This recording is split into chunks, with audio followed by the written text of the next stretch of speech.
So my argument is that the worst possible misery for everyone is bad. That's hell. Okay, so hell is the religious version of that, but you can forget about religion or whether there's a God or anything else. That we live in a universe that admits of the possibility of experience. I'm asking you to imagine a universe where every conscious mind, every mind that can have an experience, is tuned to the worst possible experience for that mind for as long as possible. So there's no silver lining, there are no lessons learned. Everything that can suffer suffers as much as it possibly can for as long as it can. Mm-hmm. Now that includes human beings, it includes animals, and it includes future AI that we might build. My argument is that's bad. If anything is bad, that's bad. Okay, we don't disagree that hell is bad. If the word bad is going to mean anything, that's bad. And you can't say... That's fine, but it's not a factual claim. No, it is. It's a claim about... So I would argue to you, and again, it's hard to impart this intuition if someone doesn't share it, but if someone doesn't share this intuition, I have no way of interpreting any other word that comes out of their mouth after they admit they don't share this.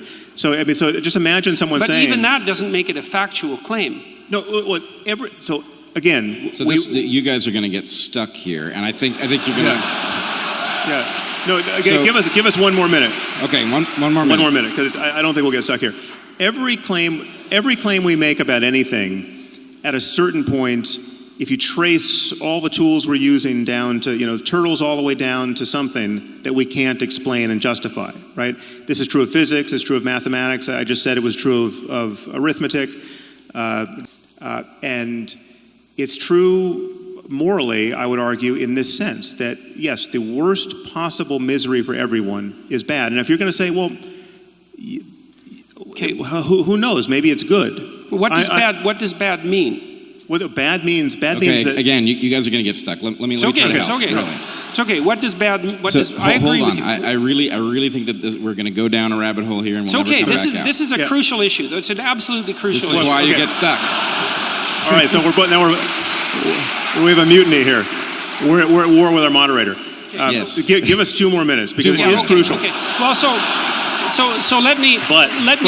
I mean, honestly... By the way, I have a prediction that in 2 minutes we won't be any farther than we are now. Okay, let's bet. I'll bet you $1. You're literally playing devil's advocate here because you don't believe that hell might be good. No, right? of course not. Okay, I didn't say that for a second. So you're willing... I agree that it's bad, by definition. This isn't I would argue that anything you would... If you're going to use the word bad and good, or better and worse, or make any value judgment about anything, it will, implicit in those judgments will be an acknowledgement, whether you're going to acknowledge it or not when I put the question to you, that the worst possible misery for everyone is bad. You can't use the word bad unless you're going to acknowledge that. I'm not disagreeing in the least about that. Okay, not a bit. So it's built into your good and badding with respect to every other situation in life. Fine, I agree. Like, if you're going home tomorrow and a bus drives by and cuts your hand off, and you say, well, that was bad.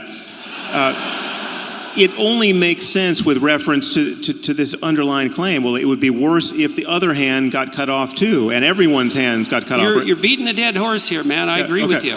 So I'm saying that everyone assumes this, whether they claim to or not. Okay. I'm disputing something very specific.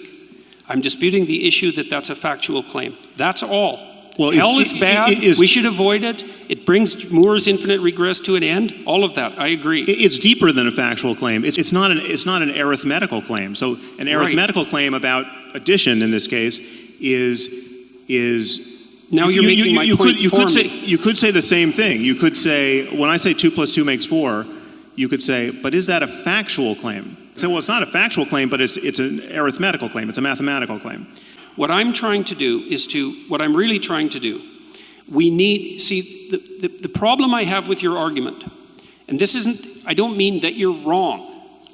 I see what you're doing, and I see why you're doing it. And it's, as far as I can tell, there's problems it doesn't solve, and there's other problems it leaves unaddressed that don't have to be unsolved or unaddressed. The question is, what are the nature of these intuitions? And I'm saying some of those intuitions take the place of stories, take the form of stories, but even more than that. So I'm going to go after the hell thing again, okay? Because you said, well, it's bad, and you made sure that I also agreed with that, which I do. I agree with that. And then it's a point of profound agreement between you and I. Like, I've spent my entire life trying to understand why people did the worst things they could possibly imagine in the service of their dogmatic beliefs. And so I think that that's not good, seriously, and I'm no fan of moral relativism. So we're on the same page there.